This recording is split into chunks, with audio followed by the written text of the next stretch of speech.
Good afternoon. Let's see if this works. It does. Yes, can you hear me?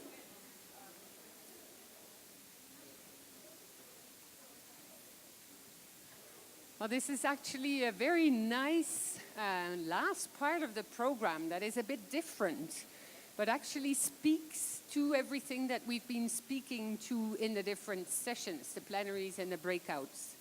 But I see that the discussions that were started in the breakouts continue outside. So it will be interesting to see if more would wish to come in.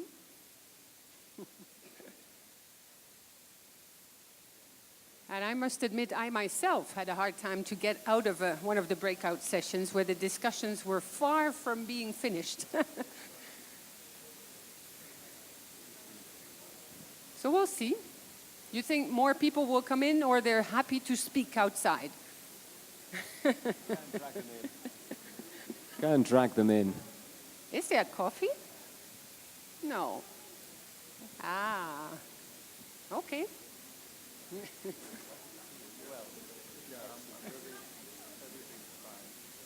Oh, but there are many people outside. Yeah. How about you?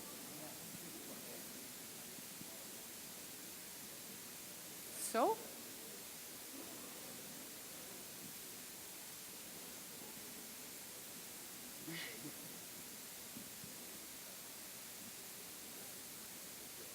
Yeah.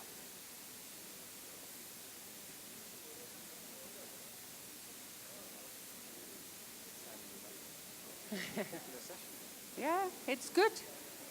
We thought that everybody would go back to the hotel, do something else, visit beautiful Puebla, but no, we're very pleased that so many still are in the room for this very, very special session. And so why is it special? Because it is not a very classical higher education project that we're presenting here. This is, we actually are here to present you with the outcomes of a project that came to the IAU as a total surprise. And a very nice surprise, actually. We got a message from the BBC, so, okay, BBC Story Works, came to my inbox. And I believe that even initially I completely ignored it because I thought it was spam. And I got other messages, and it was really addressed to me, so I thought I'd better read it with a bit more care, and let's see. So I share it internally. Do you believe this is something true or not? And what was the message saying? It was saying, well, we're actually looking to exchange with you, to get in touch, and to propose a project that would be a project that would be a bit different from other ones. And the message was signed Simon Shelley. I thought, well, okay, the BBC, what do they want, and what is this? So I call back, or I write back, and then we get an appointment, and we talk to each other, and it appears that it is true. It's not just spam. It is a real project that you came to us with to actually suggest something radically different that you will explain even better than I can. But the project, from our perspective, was a unique opportunity to showcase in a different way, for once, what universities actually do when it comes to upholding values, when it comes to serving society, when it comes to serve the communities inside and outside the universities. Something that would allow to put images on a lot of incredible work that universities are doing around the world.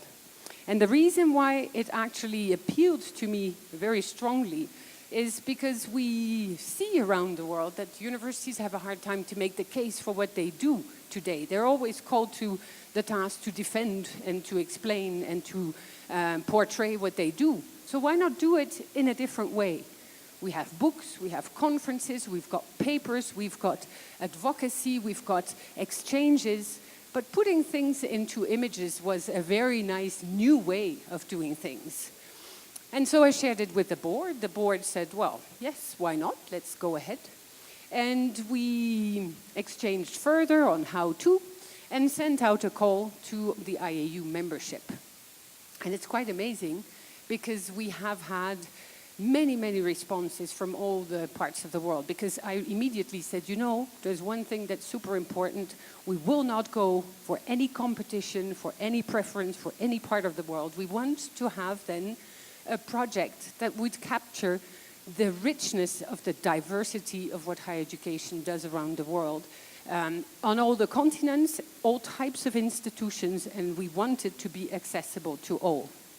And so the project started. We had this call out, and we had a first video that we made at the IAU with the executive in April. We invited also Stefania Giannini from UNESCO to be part of the process, because we're linked so much to UNESCO. So what we were invited there already to express what higher education means and how it is actually being developed around the world. That was a first video that we could share. And the call went out, and the calls and the requests for more information came in. And today it's very beautiful to tell you that we have 35 universities that have committed to the project, 35 videos that have been made by the BBC in 30 countries on the 5 continents, and they're very, very diverse. They really capture the beauty of higher education. So that's the start. How many universities are here is also interesting, and maybe I will just simply ask all those who were taking up this project to stand up and say where you're from, because that will allow for everyone to understand what this diversity is. So I will start here and give you the mic. Gunnar Kjellin from Gothenburg in Sweden, but we have actually, most of the filming is in Tanzania. Becky Way from Galway in Ireland. Martin Asser from England, really, but I work at the American University of Beirut. Rodolfo Rubio from Tecnológico de Monterrey in Monterrey, Mexico. I'm Wei Ying Chen from Zhejiang University, China. Carmen Lamagna, American International University, Bangladesh. Nadia Gmelch, together with the delegation from the Open University of Catalonia in Barcelona.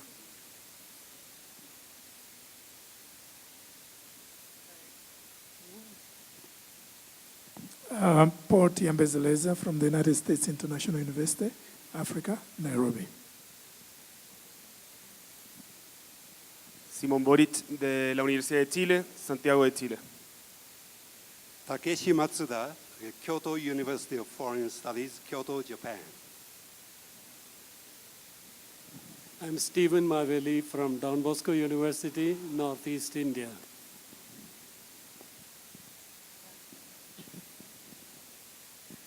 Diane Timmons from University of Regina, Canada.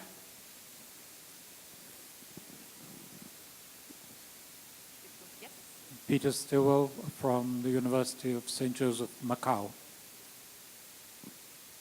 Inga Želin from Mykolas Romer's University from Lithuania. Henning Jensen, University of Costa Rica. This is really beautiful, isn't it? I think we can give them a round of applause already. Sorry. Because it's really beautiful to see the there are more over there.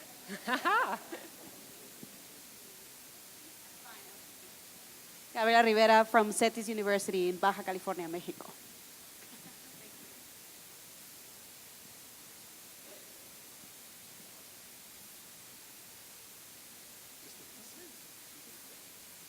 Hi, good day, Gavin Isaacs from the University of South Africa.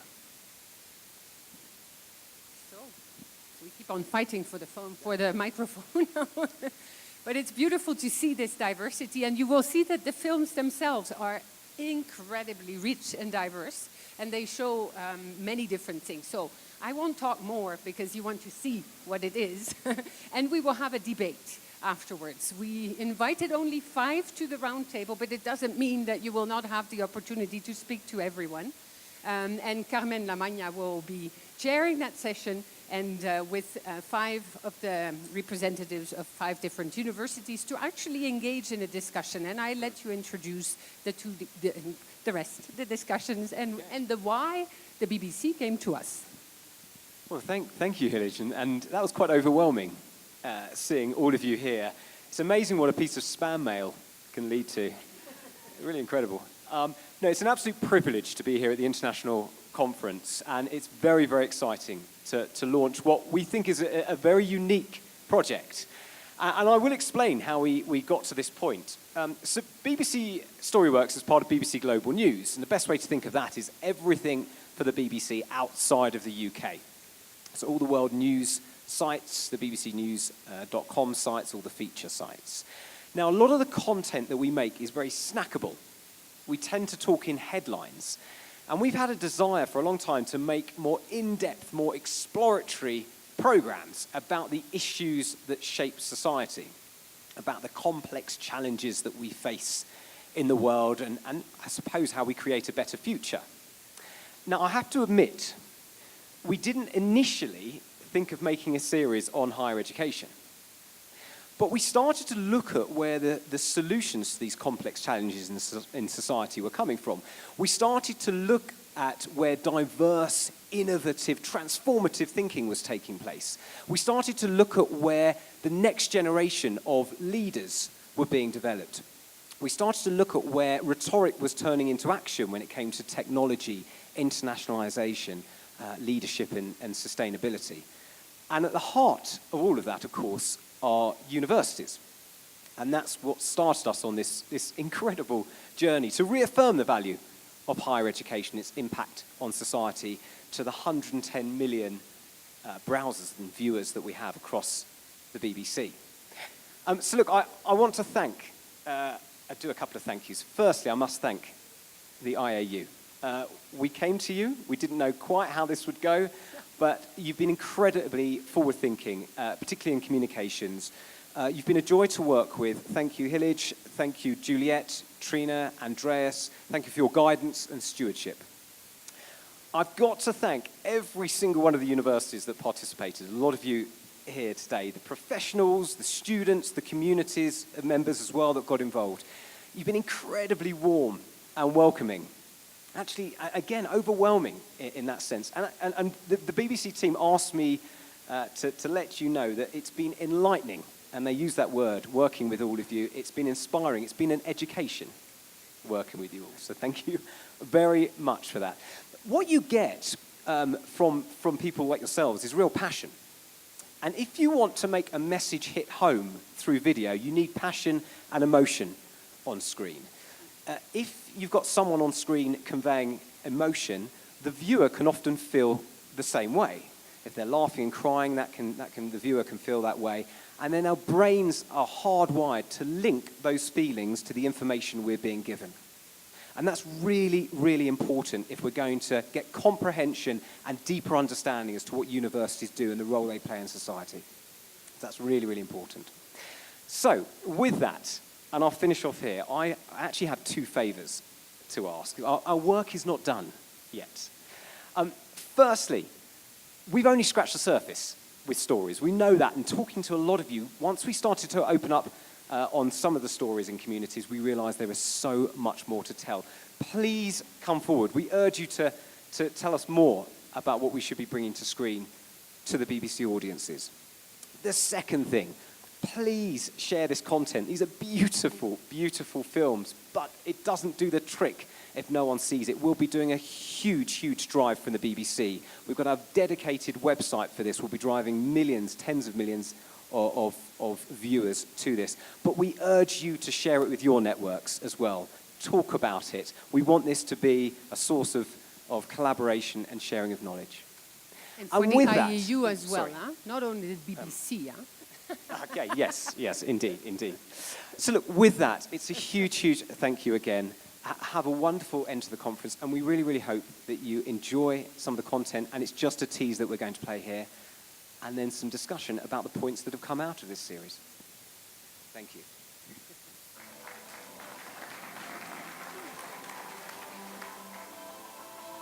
Great, thank you. Wonderful.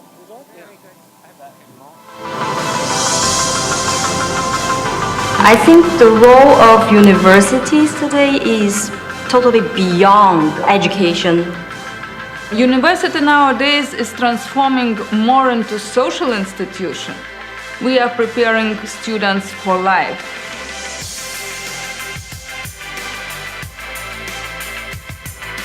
Higher education institutions have a responsibility to benefit society. We want to be involved in creating dependable human beings who would be productive citizens of their country and in a globalized world of the world today.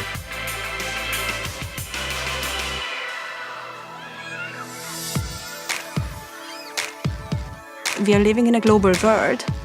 We cannot just think of an isolated nation working on its own. Globalization, I think, has caused us all to move around a little bit more than we most probably did in previous generations, and then expose us to a whole range of new ideas. To really get to know and understand different, traditions, belief systems. You find students learning from other cultures. If you imagine a student sitting in a classroom with other students from 25 or 30 nationalities. The diversity actually enriches the learning. They develop that empathy to other cultures and other nationalities.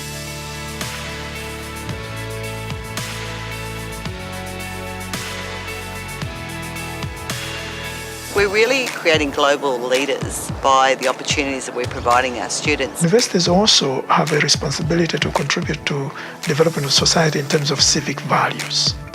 I always discuss with students this idea of what empathy is. When you meet people, try to understand their position, try to understand where their problems come from. We need to go out to the community, understand what people are facing, acknowledging their problems, helping them out to address these. It's not about knowledge anymore, because knowledge is a commodity. It's about experiences.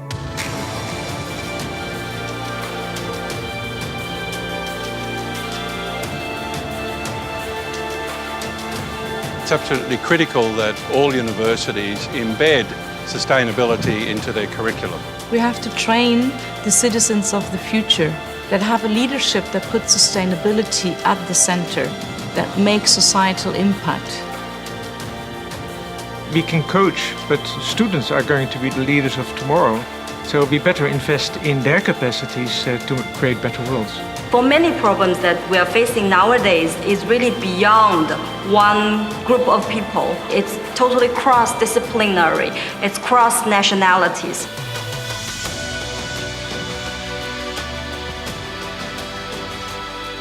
You do have to have a university with a high degree of comfort for high risk in order to answer the questions that are worth answering. Universities should be the living embodiment of the values that they profess to teach. We exist simply to service the community. Universities, I think, are places that have a role to play in society, making the world a better place, leaving it behind a better place than we found it. We are stewards of the universe. It is something that is entrusted to us that we have to care for, to hand over in a better shape than we found it for generations to come.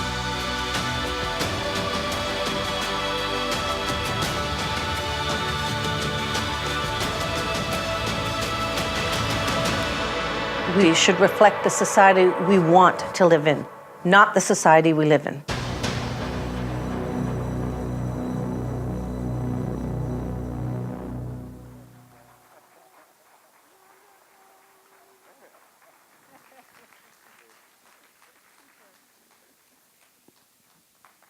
Well, this is beautiful what you all do. So it's wonderful to welcome all these wonderful projects. And what will be fun is to see all the little capsules, the little films and the videos individually. But certainly also to spend, well, simply you eat, it's like in front of a wonderful movie. Make a dinner, sit there and watch through them because they're so diverse, so rich, so interesting. And when you look at them all together, one after the other, it's wonderful. So, I would like to invite Carmen to the table, and maybe you would wish to invite your own panel. Yes.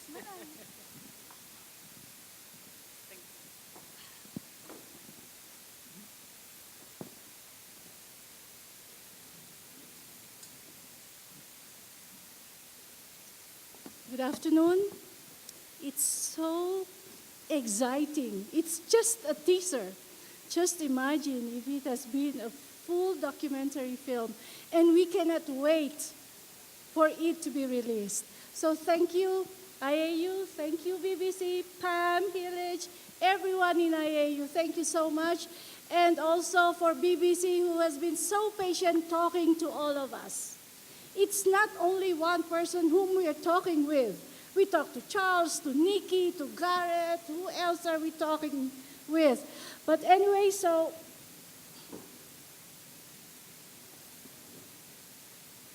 I would like to call on the panel for today, and it will be a very short discussion because there will be more small videos that will be shown.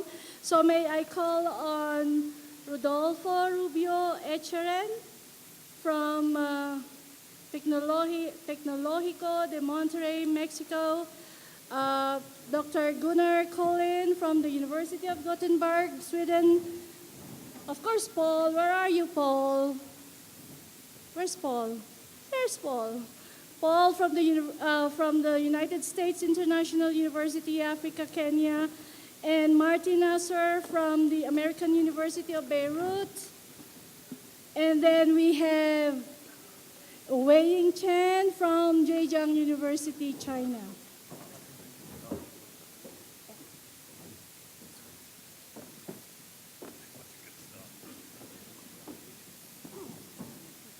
Okay, we have 2 questions here for this panel to answer, and I would request each panelist not more than 2 minutes.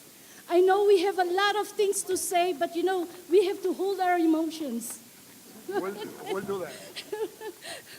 Okay, and then I will have a short introduction, and then the question, and then I would ask Nikki to play the video. And then we will give the floor to these 5 beautiful people. Okay. Missed out. Oh, really? Yeah. Sorry, because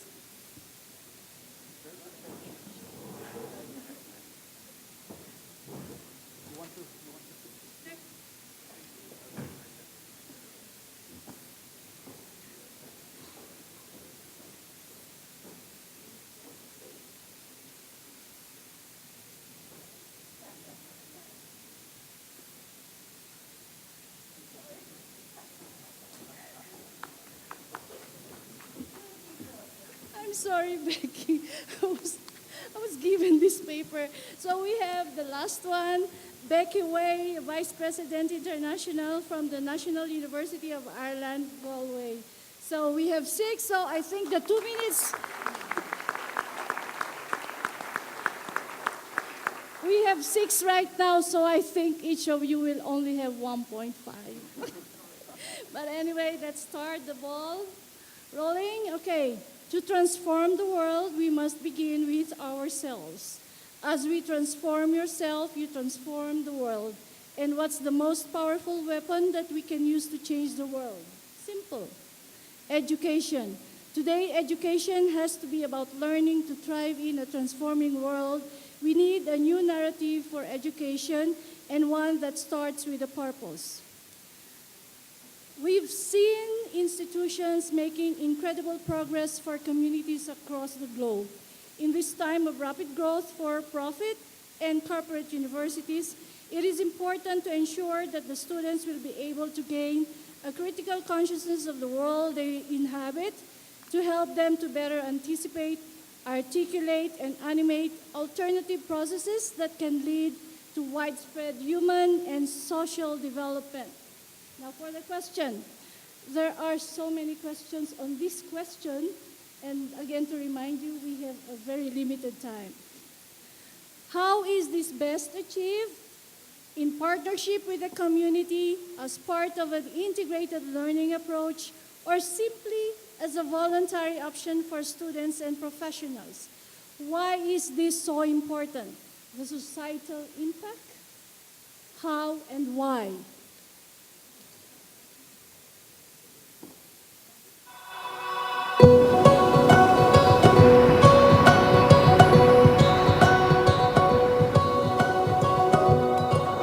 Universities do play a really important role in informing and educating communities.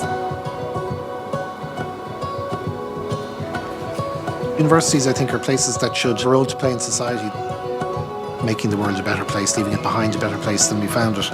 It is very important for universities to basically take charge and how they can be able to impact communities. Education can liberate people from generational curses such as poverty.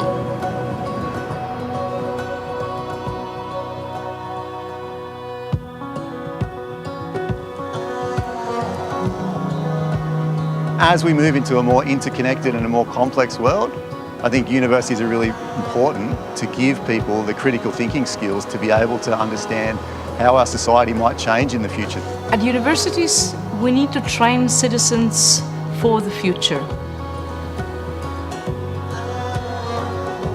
Unless we use our knowledge that we have gathered through our courses for real solutions to problems that are actually in the society, we are not really doing justice to the education we are taking. When you do research, you have to communicate it. And if you just do research in the lab and you don't speak to the community, it's a bit pointless for me. There should be far more collaboration between universities and the general community. If we tie those bonds together, we're stronger and everybody will benefit.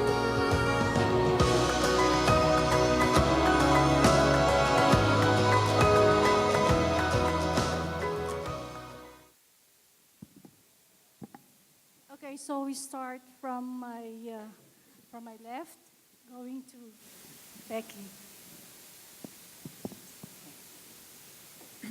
So in this film, we filmed a special program that is the intensive training program of innovation and entrepreneurship, which of course is only a tip of the iceberg of the whole university's innovation entrepreneurship education.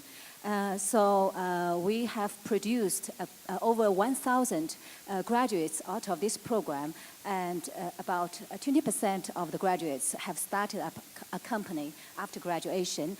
And we also produce 200 entrepreneurs, 128 startups, and whose total market value is over $10 billion US. And just this year, 4 graduates from these programs, companies, went public, and not just in China. And these graduates have gone global. So like one alumnus is starting up a company focused on electrical vehicle in India. And one alumnus is starting up a supply chain business in Africa. So we can see the impact is outreaching. How is this achieved? First, I should say that we have the tailwind, China's rapid growth, and also the local booming economy. We have the wind at our back. And our province, our city, you can see where it is where Alibaba, the e-giant, is located.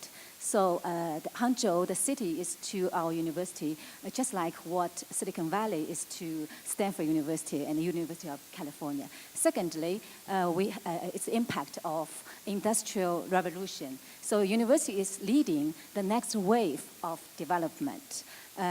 So the university, the program, what is special about this program is that it combines, it interacts very actively with different players of the industry, like venture capitalists and startup founders. So we create a very new ecosystem for the program. So it's not just a class, it's more like a hub or a platform.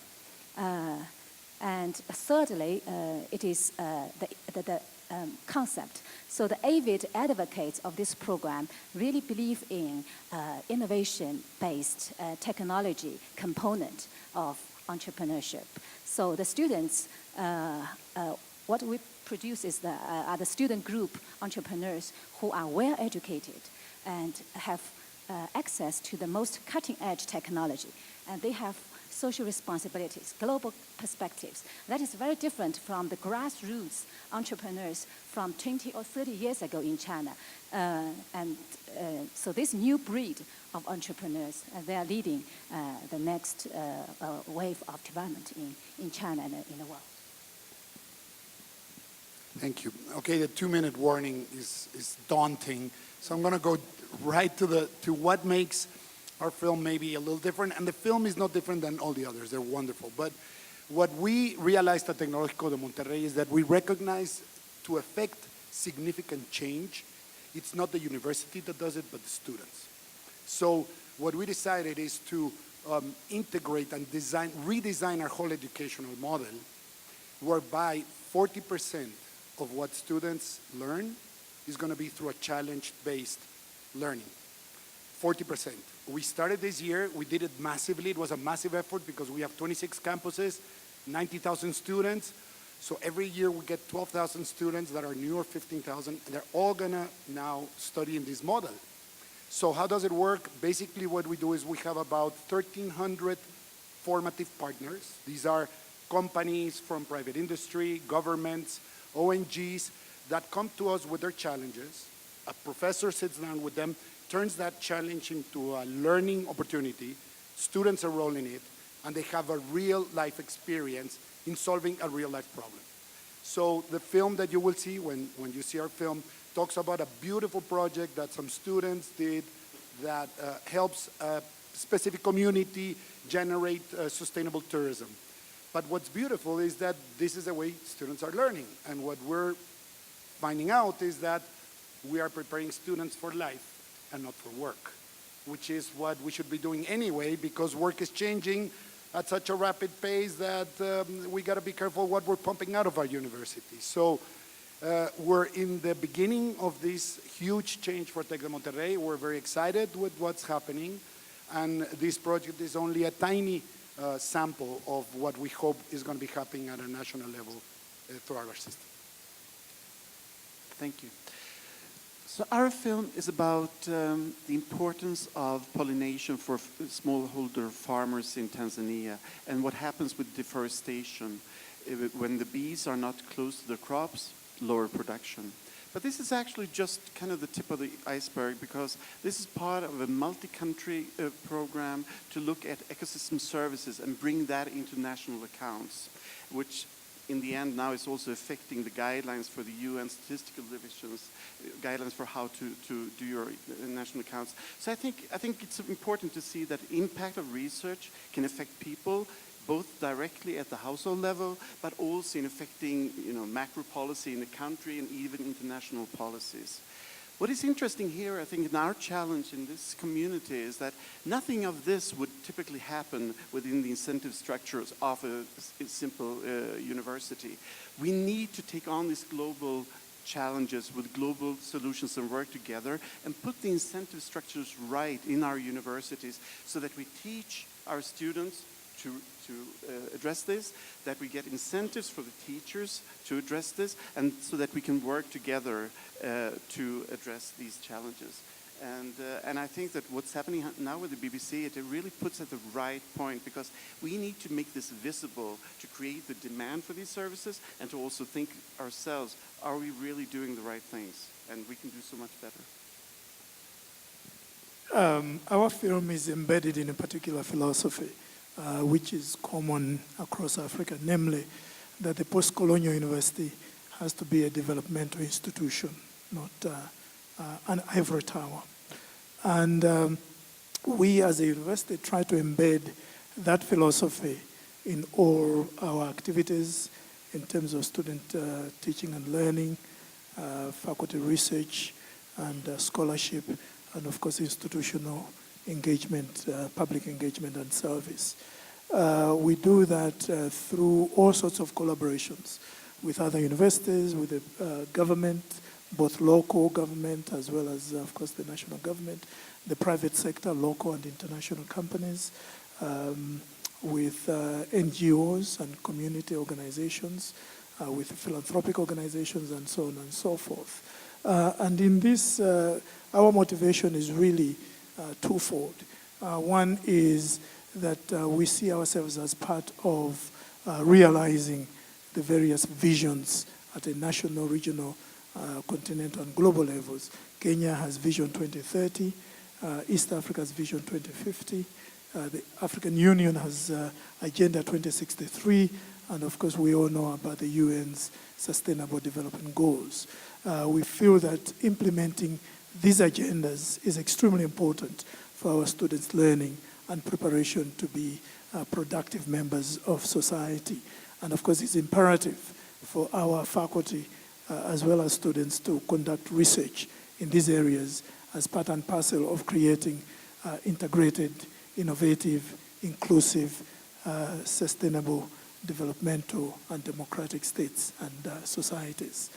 Specifically, the film that was done by BBC looks at one of our activities. We have literally dozens of these kinds of projects. This one focuses specifically on agribusiness with attention to women and youth in terms of developing entrepreneurial skills in the agricultural value chain, not just in farming, but in terms of marketing and so on and so forth. And it also demonstrates our collaborative activities as a university.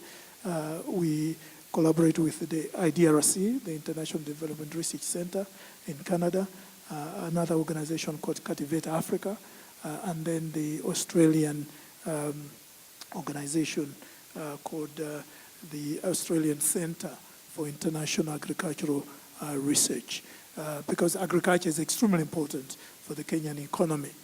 And as a university that is international, we believe these collaborations are critical.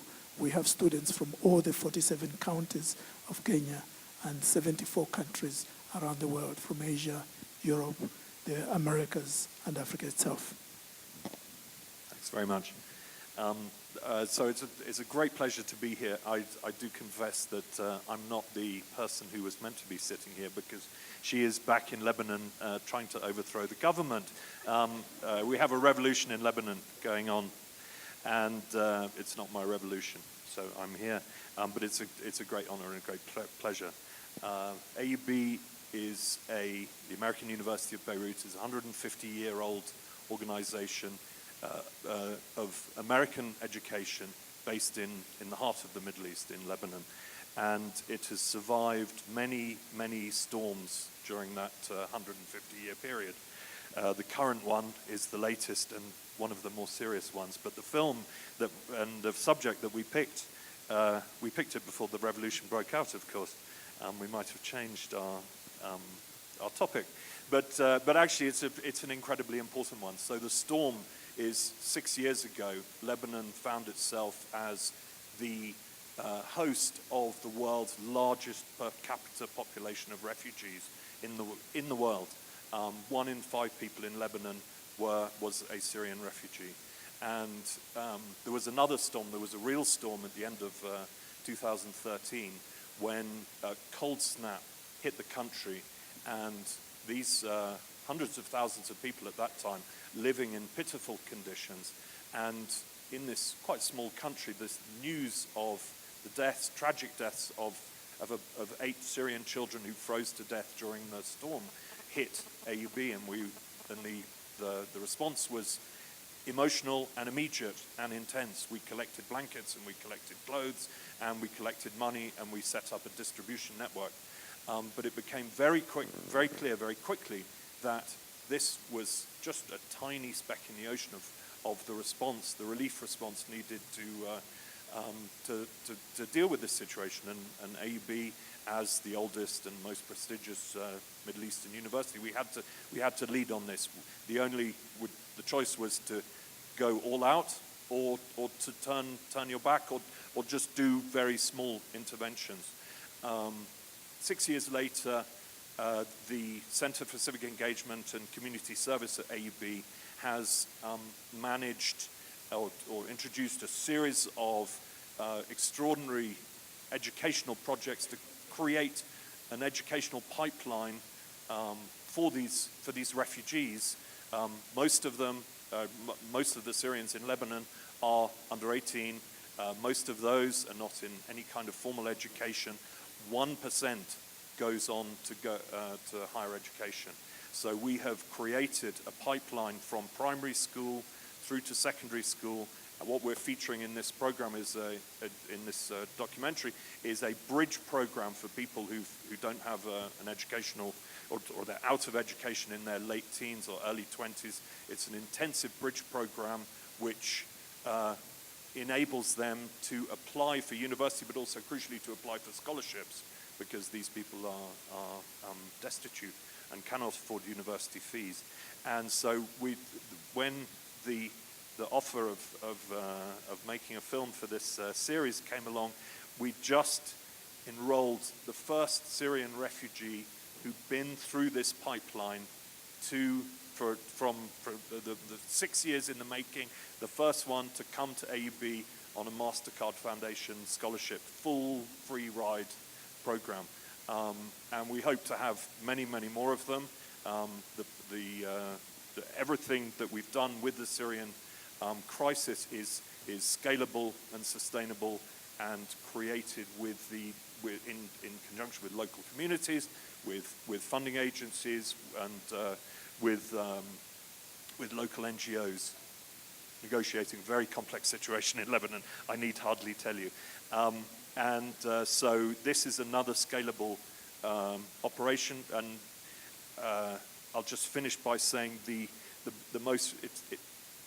bridge program has been so successful, even in this pilot stage, that it's been evaluated for implementation in Uganda by other MasterCard Foundation scholars who are at AUB, and they've gone to evaluate the program, and we're working with Makerere University in Uganda, so we hope that it will be able to come into being in Uganda and in Iraq and in Jordan and elsewhere. Thank you very much. Thank you. Wow. So the National University of Ireland in Galway is right on the western edge of Ireland. So we're right on the leading edge of Europe, depending on which way you're looking. And if you just keep going, you end up in Newfoundland. So the film is about environmental climate change monitoring, air quality monitoring, and it's centered in climate change research, which, you know, all universities are wrestling with these huge world problems. But the question about societal impact, perhaps the other things that we're thinking about is how do we engage with our local society and the more local needs that are pressing around us as a civic university. And I think that's a real challenge for us in how to make ourselves really porous so that people at all stages in their education or who don't engage in education want to come and be part of the university. And that's part of the values piece that we're working on at the moment. And my other point really, I think, in answer to the question was not only about making sure that we're having conversations and being relevant to our local community, but remembering that our biggest asset, our students, aren't just going to go away and stay in academia. We tend to see students through the lens of the ones we meet again, which are the ones that come back to us or stay with us. So how do we prepare our students for the diversity of jobs and the huge impact that they're going to have in the world once they leave us? And I think the big thing that we can do is to teach them how to engage with the local community, the local government, the local charity sector. So the two things fit together, you know, us learning how to be porous at the edges, not look elitist, to deal with problems that are relevant to our local community, and take our students into that space and teach them how to engage so that that's a skill they take with them no matter what they're studying with us. Thank you. So higher education institutions are really initiator of change. So thank you so much. Now for the second question, what do universities provide beyond just a qualification?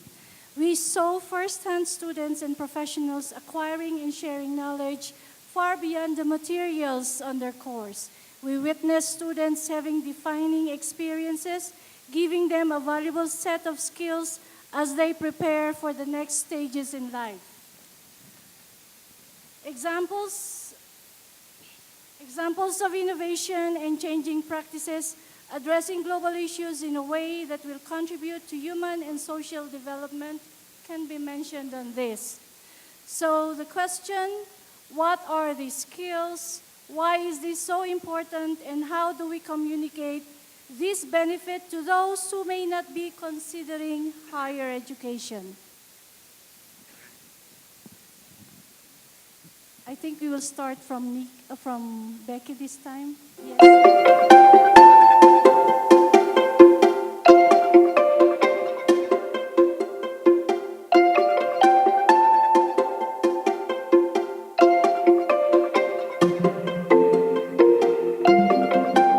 Universities have a responsibility to provide soft skills beyond qualifications. The soft skills, of course, encompass a whole range of skill sets: communication skills, written, oral, creativity, analytic thinking, design thinking.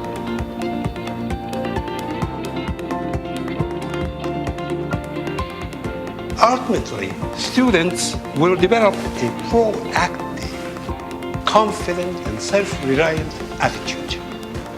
The role of universities today is totally beyond education. What universities provide for people, apart from a qualification or a degree, is a lifetime experience.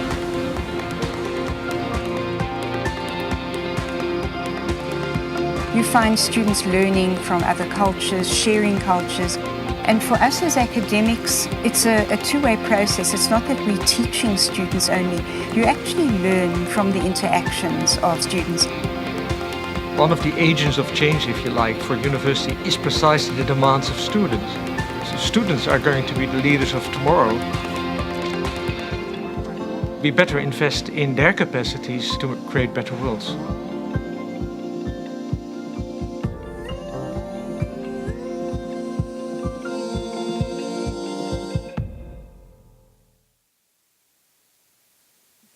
Thank you. So what we've been doing at Galway recently is developing our strategy for the next 5 years, and we're pursuing a values-driven strategy. And I think that what we can give to our students, plus all the things that we see here, is a values framework to work in. So again, it's part of this: how do we go beyond education, and how do we give our students skills and a framework to use for the rest of their life in whatever situation they find themselves in. And the values are not surprising. They're things like respectfulness, excellence, openness, distinctiveness, inclusivity. So they're a great starting point, and I think that's, of all the many ways I could answer this question, that's the one I'm just going to give you for now. Thank you. So I'll pick up on the idea of scholarships again. Very small number of students at a, not a small number, I mean it's a huge multi-million-dollar program, but about 12% of our students are on comprehensive institutional scholarships from USAID. I mentioned MasterCard Foundation.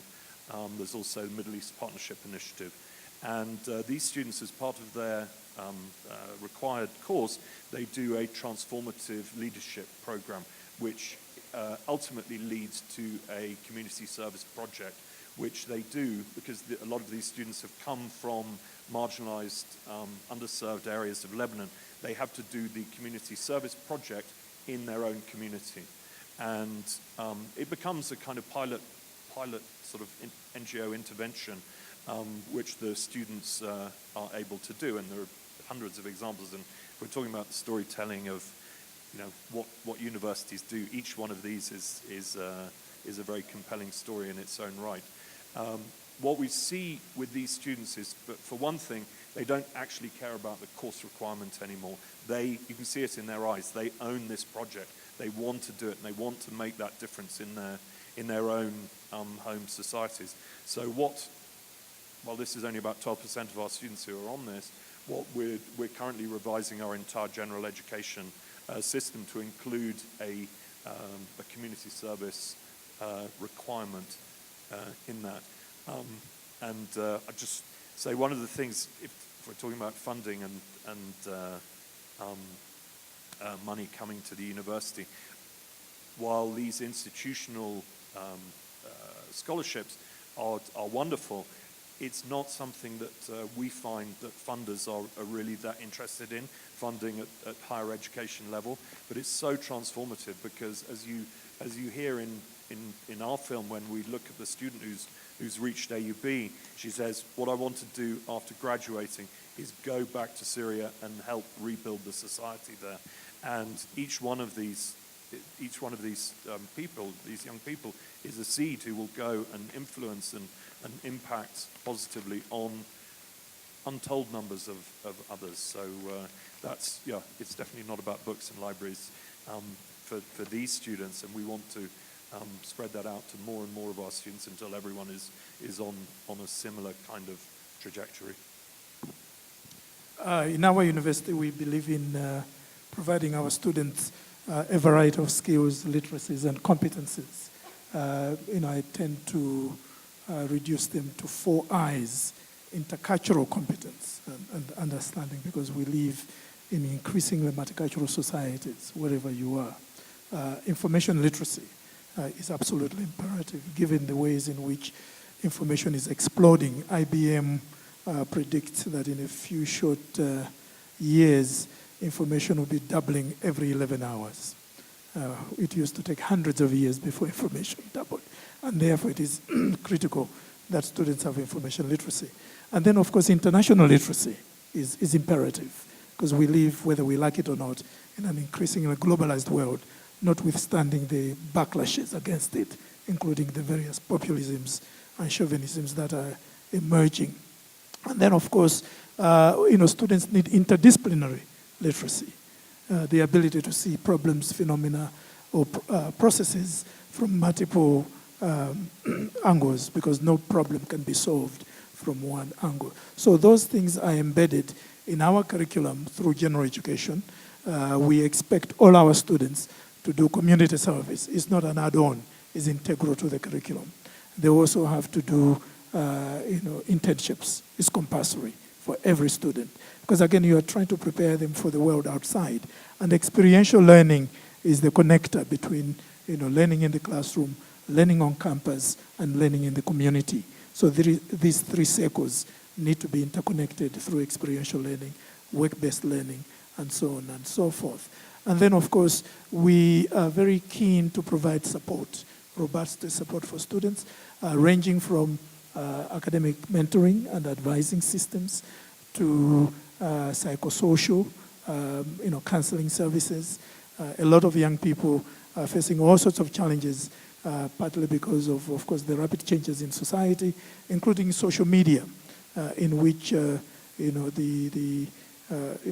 some of us used to face issues as young people, but not with the same intensity that some of these young people are facing because of social media.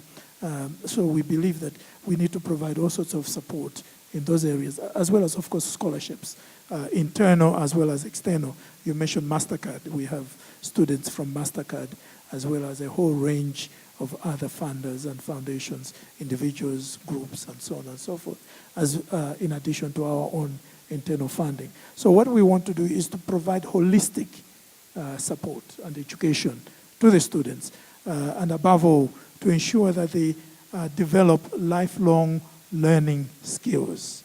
Because the world as it is no longer going to be a question of you attended school for 4 years at a certain age period. You need to go back and forth between your job, back to school, and so on and so forth. And therefore, it's imperative for us to develop mechanisms for lifelong learning, or life-wide and lifelong learning. Thank you, thank you. Yes, we have our categorization too, and I will beat you by one. I will have 5 different competencies, because what the generation of Greta Thunberg is not only left with the climate change and the implications of that, but also a much more complex educational system. There are many more competencies than we had to learn. So when we are now developing such a kind of collaborative program between all our universities to address climate change, we are thinking about 5 different kinds of competences. The first one is anticipatory competence, in anticipating sustainable futures, both their structures and dynamics. Normative competences evaluating, sustainability, values, principles, goals, and targets, and things like that. Then we have strategic competence, like in this room, determining sustainability transition strategies and interventions. We have talked about in the morning here how complex everything is. So we need systems thinking competence, understanding complex problems, constellations in the current situations and their history. And then linking very close to some of yours here, interpersonal competence, instead of just cultural, also just between people, facilitating collaborative, participatory, sustainability, problem solving. And out of it, all of this, we need then to have key learning outcomes. What we want to see, what we need to see is then critical thinkers, ethical researchers, capable collaborators, skilled professionals, and developed personalities. Thank you. I will not try to add to the competencies because by now they've all been covered. So I don't have a new one. No, but maybe I'd like to share with you how we approached it, because since our model was a total redone of the model, and because we went into a pathways model also, so our students are choosing a personalized pathway. So what happened is that the competencies that we decided to develop in our students are going to be certified differently for each student, because each student is going to pick his own path based on the challenges that he chooses as he progresses along his career. So in the end, we're excited because we've come up with a way to actually define them. And of course, not every challenge develops every competence. Some challenges, for example, like the one you'll see in the film, had to develop the empathy competence a lot more. They had to understand what this community was about and how to really, working with them to resolve their challenge. So we're excited about the new Tech 21 model because not only is it challenge-based, but it's designed to, in a very personal way, develop the competencies we want to see, many of them that were just mentioned, throughout a personalized pathway. So it's been, like I said, it's been massive. It's been very daunting to do this change, but we're excited about the learning outcomes that we're starting to see as we evolve. Yes, I agree with you. Most of the competencies are very similar. So that means that is a good thing. That means that the higher education, people in higher education unanimously believe the importance of these relevant skills, in help cultivating future leaders. So as I mentioned, this program, intensive program, we take in, annually, we take in 40 to a select cohort of 40 to 60 sophomores and give them like two-year training, and all the courses take place during weekends, so students work very hard. Of course, in this course, we provide students skill development opportunities, like strategy, like what you mentioned, leadership, But what is more important is that students build an entrepreneurial spirit from immersing themselves with a cohort of change makers. So what they get is skills are developed, but more important is the mindset, the perspective, the attitude. So they remember where they start, and they breathe and reboot when they encounter difficulties and failures, and they never give up. And also important is that the teachers at the very beginning, as I just mentioned, they want to train a group of new entrepreneurs, which is very different from the grassroots, who were labor-based, who were struggling to survive. But this new breed of entrepreneurs, they show them more social responsibility. They will change the world, change the society. So if students, even for students who don't consider higher education, I think if they embrace this kind of spirit, they will benefit as much as those students who are trained to look into future, to use their understanding about the future to guide their behaviors today, to closely observe the social trends and the changes and develop, acquire skills of their own and create something new. Yeah. So these spirits have been entrenched in their DNA, and I think they will sustain them and help them to go far. Thank you. Thank you. Embracing diversity and accommodating talent are very essential in transforming the higher education. Can I call on Hiliji? Thank you so much, panel. And we have Hiliji to summarize and a few announcements. So summarizing, impossible and also not wishful. So, but what I would like to say is that we've now heard 6 beautiful stories. There's so many more in the room. And I would like again to say, talk to all, and this is absolutely marvelous. I have written down a few things so that I don't forget.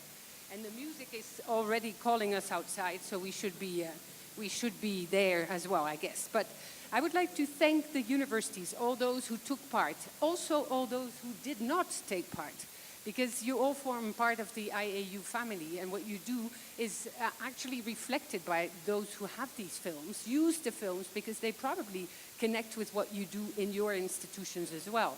And this dialogue between your practices will be really beautiful. So I would like to thank the universities who did the films, and I know from many that they also involved huge teams inside the institutions. I know from WAC, I know from your institutions, you mentioned it, from Galway to Lebanon to India to Japan. So all these teams around the world have been working very hard for a success that we now see, and they will be displayed on a website. I would also like to thank the BBC teams, because there was not one team traveling around the world. There was teams on every continent, but there was also one team in London more specifically. And I would like to, you saw Simon, but I would like Nikki Omer to also stand up so that you can talk to her, please. And I would like to thank Charles Woodward. You're in the back. You can talk to him as well about the different projects. And there is also Elon in London. He didn't travel this way, but there was a very strong team in London as well. And then there was a very strong team in Paris. So I've been working very closely with Juliette Becker on all the communication, on the strategies to reach out to all of you, with Trine Jensen on where we could go, how this could be coordinated, with Andreas Corcoran, who came on board more recently and who will also lead the discussions on Friday, because there will be a new video that will be prepared with the team here on site. So we're very proud, we were already very proud to have all of you as members of the IAU. And I think that all of this will allow to show the vibrant community that the IAU represents, and how we can go out to many different stakeholders to show now also this time and with images and with visuals what you all do, because it goes way beyond just teaching people for something one time. It is really educating our societies into something new. And that is really beautiful. So I thank the panel for expressing what I'm sure all the others would have liked to compliment. And I'm sure you will be pleased to discuss with them. So thank you for this, and thank you for having taken part. I would say let's go for the dinner if you don't have anything else to say. A picture of all those who had a film. Yes, that would be really nice. So all those in the room who have a film, if you can come here, it's a very good idea. We take a picture and we will tweet about it